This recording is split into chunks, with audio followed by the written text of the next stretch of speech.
నమస్తే welcome to BRK news special in depth. కేంద్ర ప్రభుత్వం దేశ రాజకీయాల్లో మరోసారి సంచలనానికి దారితీసే ప్రయత్నం చేస్తోంది. అయితే ఈ నిర్ణయం క్రిమినల్ నేరాలున్న రాజకీయ నేతలకు మింగుడు పట్టలేదు. ప్రజల కోసం ఎన్నో కొత్త చట్టాలు తెస్తూ వస్తుందా ప్రజాప్రతినిధులపై మాత్రం కఠినమైన నిబంధనలు అమల్లో లేవన్న విమర్శలతో చాలా కాలంగా ఈ వ్యవహారం చర్చనీయాంశంగా మారింది. ఈ క్రమంలోనే ఎన్డీఏ ప్రభుత్వం కొత్త బిల్లును నేడు ప్రవేశపెట్టబోతోంది. ముఖ్యంగా తీవ్ర నేరాల్లో చిక్కుకున్న వారిని అధిక పదవుల్లో కొనసాగనీయకూడదనే ఉద్దేశంతో ఈ బిల్లును లోక్సభలో ప్రవేశపెట్టాలని నిర్ణయించింది. ఈ బిల్లు అమల్లోకి వస్తే దేశంలో ఎవరు ప్రధానమంత్రి అయినా, ఎవరు ముఖ్యమంత్రి అయినా, కేంద్రంలో కానీ రాష్ట్రంలో కానీ మంత్రులుగా ఉన్నా ఎవరు మినహాయింపు లేకుండా అదే నియమం వర్తిస్తుంది. 5 ఏళ్లు లేదా అంతకంటే ఎక్కువ శిక్ష పడే అవకాశం ఉన్న కేసులో నిందితుడిగా అరెస్ట్ అయి 30 రోజులు జైల్లో ఉంటే చాలు, వారి పదవి స్వయంచాలకంగా రద్దవుతుంది. ముఖ్యంగా రాజీనామా చేయకపోయినా కొత్త నిబంధనల ప్రకారం పదవిని కోల్పోవాల్సిందేనన్నది ఈ బిల్లులోని ప్రధాన ఉద్దేశం. ఈ కీలకమైన బిల్లును ఇవాళ లోక్సభలో ప్రవేశపెట్టనున్నారు కేంద్ర హోంమంత్రి అమిత్ షా. ఇప్పటి వరకు చట్టంలోని లొసుగులను వాడుకొని పదవుల్లో కొనసాగుతూ వచ్చిన నేతల పరిస్థితికి చెక్ పెట్టడమే ప్రధాన ఉద్దేశమని కేంద్రం చెబుతోంది. చట్టం కళ్లలో అందరూ సమానమేనన్న తత్వాన్ని ప్రజాప్రతినిధులకు వర్తింప చేయాలన్నదే ఈ ప్రతిపాదన. ఈ బిల్లు పరిధిలోకి హత్య, భారీగా జరిగే అవినీతి, అలాగే మరికొన్ని తీవ్రమైన నేరాలు రానున్నాయి. వీటిలో ఎవరైనా చిక్కుకుని అరెస్టై నెల రోజుల పాటు జైల్లో ఉంటే పదవికి స్వస్తి చెప్పాల్సిందే. ఇందుకోసం రాజ్యాంగంలోని ఆర్టికల్ 75, 164, 239 ఏఏలకు సవరణలు చేయడానికి కేంద్రం సిద్ధమవుతోంది. అంటే ప్రజాప్రతినిధుల పదవులపై నేరారోపణల ప్రభావం ఉండేలా స్పష్టమైన నిబంధనలు రాబోతున్నాయి. కానీ ఈ ప్రతిపాదనను ప్రతిపక్షం మాత్రం తీవ్రంగా వ్యతిరేకిస్తుంది. పదవిలో ఉన్న నేతలను కాపాడే పేరుతో కేంద్రం మరింత అధికారం దక్కించుకోవాలనుకుంటోందని ఆరోపిస్తోంది. కీలక దర్యాప్తు సంస్థలు కేంద్రం ఆధీనంలో ఉండటంతో ఎప్పుడైనా నచ్చని రాష్ట్ర ప్రభుత్వాలపై కొరడా జులిపించే అవకాశం ఈ బిల్లుతో వస్తుందని ప్రతిపక్షం వాదిస్తోంది. అందుకే దీనిని ప్రజాస్వామ్యానికి ప్రమాదమని కూడా అభివర్ణిస్తోంది. ఇటీవల జరిగిన కొన్ని పరిణామాలే ఈ బిల్లుకు ప్రేరణగా మారని విశ్లేషకులు చెబుతున్నారు. లిక్కర్ స్కామ్ కేసులో అరెస్టైన ఢిల్లీ మాజీ సీఎం అరవింద్ కేజ్రీవాల్, అలాగే తమిళనాడు మాజీ మంత్రి సెంధిల్ బాలాజీ జైల్లో ఉన్నప్పటికీ కొద్ది రోజులు పదవిలోనే కొనసాగారు. చివరికి ఒత్తిడి తాళలేక రాజీనామాలు చేశారు. ఇలాంటి పరిస్థితులు మళ్లీ రాకుండా చేయడమే ఈ బిల్లుతో కేంద్రం లక్ష్యంగా పెట్టుకుందని కాంగ్రెస్ మిత్రపక్షాలు వ్యాఖ్యానిస్తున్నాయి. రైట్గా ఇదే అంశంపై మనతో పాటు చర్చించడానికి ఉన్నారు పొలిటికల్ అనలిస్ట్ కోటేశ్వరరావు గారు. కోటేశ్వరరావు గారితో మాట్లాడతాం. నమస్కారం సార్. నమస్తే సార్, మరి ప్రస్తుతం రాజ్యాంగంలో ఏవైతే చట్టాలు ఉన్నాయో దాన్ని సవరణ చేయబోతున్నారు సార్ నేరాలను అరికట్టడానికి. అందులో ముఖ్యంగా రాజకీయ నేతలు ఎవరైతే అవినీతికి పాల్పడ్డారో, అంటే నేరాలు చేస్తున్నారో, అవన్నీ అంటే దాటేసుకొని అధికారం చూయించుకొని ముందుకు వెళ్ళడానికి ఒక ఆప్షన్ ఉండేది ఇంతకు ముందు. ఇప్పుడు అది మారింది సార్. మరి దీనిపై ఏమంటారు? ఇప్పుడు కేంద్రం తలపెట్టినటువంటిది లేదా లోక్సభ పార్లమెంట్ లో ప్రవేశపెట్టేటువంటి ఈ బిల్లు ఇప్పటికే ఉన్నటువంటి వేధింపులకు, ముఖ్యంగా ప్రతిపక్షాల నాయకుల మీద ఉన్నటువంటి వేధింపులకి ఇదొక అదనంగా తోడయ్యేటువంటి ఒక బిల్లుగా జనం పరిగణిస్తున్నారు. దీనికంటే అనేకమైనటువంటి ముఖ్యమైనటువంటి అంశాలు దేశంలో చర్చనీయాంశంగా ఉన్నాయి. వాటన్నింటినీ వదిలిపెట్టి వాటి జోలికి పోకుండా ఈ విధమైనటువంటి బిల్లులు తీసుకురావడం అనేటువంటిది ఏమిటి అనేటువంటిది ప్రశ్న. ఇది లోపమా అంటే ఒక విధంగా లోపమే. ఎందుకంటే అరెస్ట్ అయిన తర్వాత కూడా పదవుల్లో కొనసాగడం అనేటువంటిది ఒక విధంగా లోపమే. గతంలో ఎవరైనా అరెస్ట్ అయినా లేదా తీవ్రమైనటువంటి అవినీతి ఆరోపణలు వచ్చినా కానీ అవి తొలగేంత వరకు వాళ్ళు నైతికంగా రాజీనామా చేసినటువంటి ఉదంతాలు మనకి కోకొల్లలు. కానీ ఇటీవల కాలంలో ఆ నైతికత అనేటువంటిది రాజకీయ పార్టీల్లో అన్ని పార్టీలు, ఒక బీజేపీ లేదా కాంగ్రెస్ అనో లేదా ప్రాంతీయ పార్టీలని కాకుండా అన్ని పార్టీలు ఆ నైతికతను లోపించి బాధ్యతారహితంగా వ్యవహరిస్తున్నటువంటి తీరుని మనం గమనిస్తున్నాం.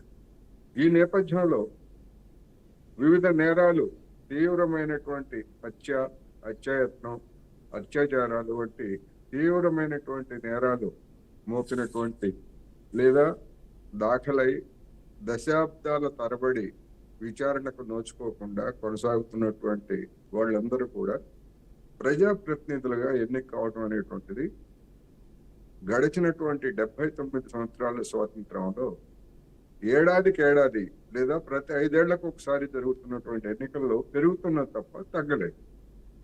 మరి దాన్ని అటువంటి అవాంఛనీయమైనటువంటి శక్తులు లేదా నేర చరిత్ర కలిగినటువంటి వాళ్ళందరినీ కూడా చట్టసభల్లోకి ప్రవేశించనివ్వకుండా చేసినటువంటి సవరణ కానీ లేదా తీసుకురాదలిచినటువంటి సంస్కరణలు కానీ ఏమైనా ఉన్నాయా అంటే నరేంద్ర మోడీ హయాంలో కావచ్చు లేదా అంతకుముందు కాంగ్రెస్ హయాంలో కావచ్చు అటువంటి ప్రయత్నం ఎక్కడ మనకి కనపడదు. ఇప్పుడు తలపెట్టినటువంటి ఈ బిల్లు ఖచ్చితంగా మరొక ప్రతిపక్షాలు వ్యతిరేకమైనటువంటి అస్త్రంగా మారేందుకు అవకాశం ఉందనేది మనం చెప్పుకోవచ్చు. Right sir. మరి నేరంలో చిక్కుకున్న నేత పదవిలో ఎందుకు కొనసాగాలి, అలాగే ప్రజాప్రతినిధి అని చట్టం నుంచి రక్షణ ఎందుకు పొందాలి అనే ప్రశ్నలు వినిపిస్తున్నాయి సార్. దీనిపైన ఏమంటారు? నేను అందుకే చెప్తున్నా, నేరంలో చిక్కుకున్నటువంటి వ్యక్తి అంటే ఒకవేళ నిందితులుగా ఉంటారు తప్ప కేసు దర్యాప్తు అంటే కోర్టు విచారణ పూర్తయ్యేంత వరకు నిందితుడే తప్ప నేరగాడు కాదు. నేరగాడు కానప్పుడు రాజకీయ నాయకుల మీద ఉన్నటువంటి అభియోగాల్ని ఒక ఏడాదిలోగా కేసులను పరిష్కరించాలి అని చెప్పేసి గతంలో సుప్రీంకోర్టు మరి చెప్పింది. ఎక్కడన్నా అమలు జరుగుతూ ఉందా? ఎంతమంది నాయకుల మీద నమోదైనటువంటి కేసుల్ని ఆ విధంగా ఫాస్ట్ ట్రాక్ లో విచారించి దోషుల నిర్దోషుల ఏదో ఒకటి తేల్చాలి కదా. తేల్చారా? తేల్చలేదు. మరి సంవత్సరాల తరబడి వైఎస్ జగన్మోహన్ రెడ్డి గారు తాను పెట్టినటువంటి కోడికత్తి కేసులో నేరం చేయనటువంటి వాళ్ళు లేదా నేరం చేయలేదని చెప్పేసి నేషనల్ ఇన్వెస్టిగేషన్ కమిటీ నిర్దేశించినటువంటి వ్యక్తి ఏమో 5 సంవత్సరాల పాటు దాదాపు 5 సంవత్సరాల పాటు జైల్లో ఉన్నాడు. ఆయన మీద కేసు పెట్టినటువంటి వ్యక్తి ఏమో కనీసం కోర్టుకు కూడా రాకుండా తప్పించుకున్నాడు. మరి ఆ ఉదంతం సమయంలో నరేంద్ర మోడీ గారికి కావచ్చు లేదా కేంద్ర ప్రభుత్వానికి కావచ్చు మరి ఇట్లాంటి చట్ట సవరణలు చేయాలని అప్పుడెందుకు తట్టలేదు? అదేమీ తప్పుగా కనిపించలేదా? జగన్మోహన్ రెడ్డి గారు తమకు అనుకూలమైనటువంటి ముఖ్యమంత్రిగా ఉన్నారనేటువంటి దాంతో ఉపేక్షించారా అనేటువంటి ప్రశ్నలు తలెత్తుతున్నాయి. అందుకని వీటన్నిటినీ ఈ చట్టం చేయడాన్ని లేకపోతే ఆ విధమైనటువంటి నిబంధన విధించడాన్ని తప్పు పట్టడం అని కాదు, కానీ దాని ఉద్దేశాలు ఏమిటి అనేటువంటి దగ్గర ఇక్కడ సమస్య. ఎందుకు అంటే ఈడీ ద్వారా లేకపోతే ఐటీ ద్వారా సిబిఐ ద్వారా తప్పుడు కేసులు మోపి ప్రతిపక్షాలకు చెందినటువంటి మంత్రులు లేదా ముఖ్యమంత్రులు ఎవరినైనా కానీ 1 నెల రోజుల పాటు జైల్లో పెట్టడం పెద్ద కష్టమేం కాదు. ఎందుకంటే మనం చూసాం పక్కనే ఉన్నటువంటి ఆంధ్రప్రదేశ్లో మాజీ ముఖ్యమంత్రి చంద్రబాబు నాయుడు గారి మీద ఒక తప్పుడు కేసు లేదా అక్రమంగా ఇరికించినటువంటి కేసు పెట్టి ఎంతకాలం జైల్లో ఉంచారో మనం చూసాం కదా. మరి అటువంటి పరిస్థితి బీజేపీని వ్యతిరేకించేటువంటి రాష్ట్రాల్లో ఉన్నటువంటి మంత్రుల మీద కేంద్ర ప్రభుత్వ సంస్థలు కేసు పెట్టి 1 నెల రోజుల పాటు, ఎందుకంటే కోర్టులను ప్రభావితం చేయగలిగినటువంటి స్థితి ఇవాళ అన్ని రాజకీయ వ్యవస్థలకి కేంద్ర రాష్ట్ర ప్రభుత్వాలకి ఉందనేటువంటి ఆరోపణలు వస్తున్నప్పుడు 1 నెల రోజుల పాటు బెయిల్ రాకుండా జైల్లో పెట్టిస్తే ఈ చట్టం ప్రకారం ఆటోమేటిక్ గా రద్దయిపోతుంది. ఆ తర్వాత ఆ కేసు కొట్టివేసినా లేకపోతే ఆ కేసులో పసలేకపోయినా కానీ ఇంకా సదరు ప్రజాప్రతినిధి లేదా సదరు మంత్రి కావచ్చు ఎవరైనా కానీ ఏం చేస్తారు? డెఫినెట్ గా అన్యాయానికి గురైనట్టే అవుతారు. అందుకని ఒక మంత్రులకి లేదా ముఖ్యమంత్రులకి ప్రధానమంత్రులకే దీన్ని ఎందుకని పెట్టాలి? అటువంటిది ఏదైనా ఉండేట్లయితే మరి ప్రజాప్రతినిధులను కూడా ఇందులో చేర్చినట్టు ఎక్కడ వార్తలు రాలేదు. మరి ప్రజాప్రతినిధుల్ని ఎంపీలు ఎమ్మెల్యేలు లేకపోతే ఇతర ప్రజాప్రతినిధులు ఉన్నారు కదా, వాళ్ళందరికీ ఇటువంటి వర్తించవా అనేటువంటి సమస్య కూడా వస్తుంది. అందుకని దీని మీద విస్తృతమైనటువంటి చర్చ జరగాలి. రెండవది ప్రజాప్రతినిధులుగా ఉన్నటువంటి వాళ్ళకి సంబంధించినటువంటి నేరాలు, వాటికి శిక్షలకు సంబంధించి ఒక సమగ్రమైనటువంటి చర్చ తర్వాత ఇలాంటి వాటిని అందరి ఆమోదంతో ప్రవేశపెట్టాలి తప్ప ఏకపక్షంగా మాకు అధికారం ఉంది, బ్రూట్ మెజారిటీ ఉంది, పార్లమెంట్ ఉభయ సభల్లో మేము ఏ బిల్నైనా ఆమోదించుకోగలము అని పెట్టుకున్నట్లయితే ఇప్పుడు వీళ్ళు అధికారంలో ఉన్నారు కనుక ప్రతిపక్షాల మీద దాన్ని ఉపయోగించవచ్చు. రేపు పరిస్థితులు మారి రాబోయేటువంటి సంవత్సరాల్లో కొన్ని రాష్ట్రాల్లో బీజేపీ అధికారంలో ఉంటే కేంద్రంలో వచ్చినటువంటి ప్రభుత్వం ఇదే విధమైన దీన్నే ఆయుధంగా వాళ్ళ మీద వినియోగిస్తే ఏమిటి అనేటువంటి పరిస్థితి వాళ్ళు కూడా ఆలోచించుకోవాలి, బీజేపీ లేదా బీజేపీని బలపరిచేటువంటి మిత్రులు కూడా. అందుకని ఇది ఒక వివాదాస్పదమైనటువంటి బిల్లుగానే నేను పరిగణిస్తున్నాను. ఇటువంటి వాటి మీద విస్తృతమైనటువంటి చర్చ జరగాలి. రైట్ సార్, మీరు అన్నట్టుగా ఒకవేళ నిజంగానే అవినీతికి పాల్పడి జైలుకు వెళ్ళి, అంటే అప్పట్లో ఉన్న రాజ్యాంగంలో ఉన్న సవరణలను వాడుకొని బయటకు వచ్చిన ఆ వ్యక్తి, అంటే జైలుకు వెళ్ళిన ఆ నేత పదవిని కొనసాగించడం ప్రజాస్వామ్యానికి సరైనదే అంటారా? అలాగే ప్రజలు ఎన్నుకున్న వారే అయినా నేరారోపణలు ఉన్నప్పుడు పదవిలో ఉండటం న్యాయమే అంటారా? అందుకనే ఇప్పుడు ఇవన్నీ కూడా నైతికపరమైన చట్టపరమైనటువంటి అంశాలకు సంబంధించినటువంటి వ్యవహారాలు. వీటి మీద జడ్జిమెంట్ ఇది తప్పు ఇది ఒప్పు అని కాదు. నేనేమంటున్నానంటే ప్రాంతీయ పార్టీలు, జాతీయ పార్టీలు లేదా న్యాయ కోవిదులు అనేక మంది ఉన్నారు దేశంలో, మాజీ న్యాయమూర్తులు ఉన్నారు, అనేక మంది ఉన్నారు. వివిధ దేశాల్లో ప్రజాప్రతినిధులకు సంబంధించి వాళ్ళ మీద దాఖలైనటువంటి కేసులలో ఏ విధమైనటువంటి విధానాలని అనుసరిస్తున్నారు అనేటువంటిది ఒకటి. అసలు నేర చరిత్ర కలిగినటువంటి వాళ్ళని రాకుండా చేయడానికి నిరోధించాల్సినటువంటి పద్ధతులు. అందుకని ఒక సమగ్రమైనటువంటి చర్చ, సమగ్రమైనటువంటి సంస్కరణలు, దానికి అనుగుణంగా చట్ట సవరణలు చేస్తే అందరి అభిప్రాయాలతోటి దాన్ని ఎవరు తప్పు పట్టాల్సిన పని లేదు. ఉదాహరణకు కొన్ని దేశాల్లో ఒకసారి ప్రధాని కానీ లేదా ఒకసారి అధ్యక్షుడు కనుక అయ్యేట్లయితే రెండోసారి పోటీ చేయడానికి అర్హత లేదు, ప్రధానమంత్రి లేదా ఆ పదవుల్ని అధిష్ఠించడానికి అర్హత లేదు. అదేవిధంగా అమెరికా వంటి చోట్ల 2 సార్లు అధ్యక్షుడైన తర్వాత 3వసారి పోటీ చేయకపోవడం అనేటువంటిది అక్కడ ఒక సాంప్రదాయకంగా వస్తూ ఉంది.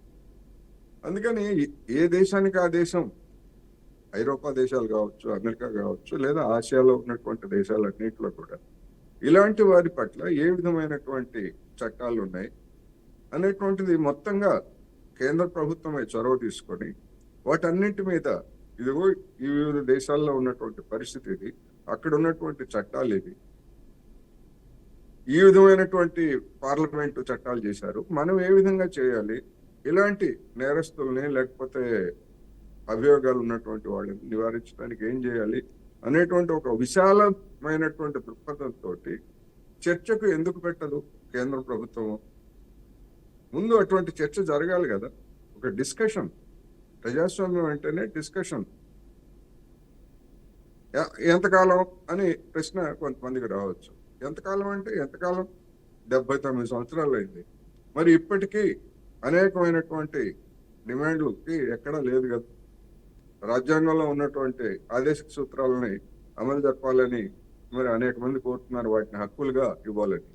కానీ ఎందుకని పట్టించుకోవట్లేదు ప్రభుత్వాలు? పోనీ అవేమన్నా దేశ రాజ్యాంగానికి వ్యతిరేకమైనవా, లేకపోతే ప్రజలు వ్యతిరేకించేటువంటి అంశాలా? కాదు కదా. అందుకని ఇలాంటివి వివాదాస్పదమైనటువంటివి కనుక వీటి మీద విస్తృతమైన చర్చ తర్వాత మాత్రమే ఇటువంటివి చేయాలి తప్ప మాకు మెజారిటీ ఉంది కదా మేము ఏమైనా చేసుకుంటాము అని ఒక అన్డెమోక్రటిక్, పార్లమెంట్లో మెజారిటీ ఉండొచ్చు, ఆమోదించుకోవచ్చు, అది డెమోక్రసీ కానీ చెప్పుకోవచ్చు. కానీ జనం కోర్టులో, జనం దృష్టిలో ఒక అన్డెమోక్రటిక్ గా ముద్రపడిన తర్వాత బలవంతం చేయడం ఏమిటనేటువంటి ప్రశ్న. రైట్ సార్, మరి ప్రస్తుతం ఏదైతే సవరణ చేయబోతున్నారో ఇప్పుడున్న రాజ్యాంగంలో ఉన్న బిల్లుని, మరి ఈ బిల్లుతో నిజంగా పారదర్శక రాజకీయాలు వస్తాయా అంటారా సార్? అసలు పారదర్శక రాజకీయాలు వస్తాయని, ఇటువంటి బిల్లులతోటి పారదర్శక రాజకీయాలు వచ్చేటైతే మనం గతంలో చాలా బిల్లులు చూసాం. ఉదాహరణకు పార్టీ ఫిరాయింపుల నిరోధక బిల్లు, పారదర్శక రాజకీయాల కోసమే కదా చేసింది.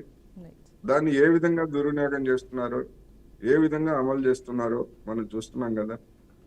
మొదట 3వ వంతు చీలికని గుర్తిస్తామని చెప్పారు. ఇప్పుడు 3వ వంతు కాదు, 3/2 వంతులు చీలితేనే చీలిక అని చెప్పారు. దానికి ఎందుకు చేశారంటే దాన్ని ఆ విధంగా ఉల్లంఘించడం అనేటువంటిది సులభమైంది.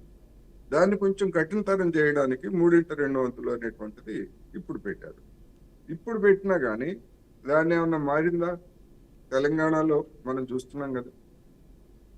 గతంలో కాంగ్రెస్ సహాయంలో ఉన్నటువంటి వాళ్ళని ఒక్కొక్కరిగా చేర్చుకుంటూ 12 మంది వచ్చేంత వరకు ఆ విధమైనటువంటి చేరికలను కొనసాగించిన తర్వాత 12 మంది కాగానే ఇంకేముంది, చట్ట ప్రకారం మాలో చేరిపోయారని చెప్పేసి ఆనాడు బీఆర్ఎస్ ప్రభుత్వం ప్రకటించింది కదా, ఆనాడు స్పీకర్ ద్వారా. ఇప్పుడు దాన్నే కాంగ్రెస్ రీప్లే చేస్తా ఉంది. అవసరమైనటువంటి సంఖ్య రాలేదు కనుక బీఆర్ఎస్ నుంచి కాంగ్రెస్ లో చేరినట్టు ప్రకటించినటువంటి వాళ్ళని మరి మనం చూస్తున్నాం కదా. అందుకని చట్టాల దుర్వినియోగం అనేటువంటిది జరుగుతున్న మాట వాస్తవం. దానికి వ్యతిరేకమైనటువంటి లూప్ హోల్స్ ని వెతకడం ఎక్కువైపోయింది, అమలు జరపడం ఎక్కువైపోయింది మన దేశంలో. అందుకని ఇది కూడా మరొక వేధింపుల ఆయుధంగా మారేటువంటి అవకాశం ఉందనేదే ఇక్కడ మనం చర్చించుకుంటున్నటువంటి అంశం. Right sir, thank you so much sir, చక్కటి విశ్లేషణ అందించారు.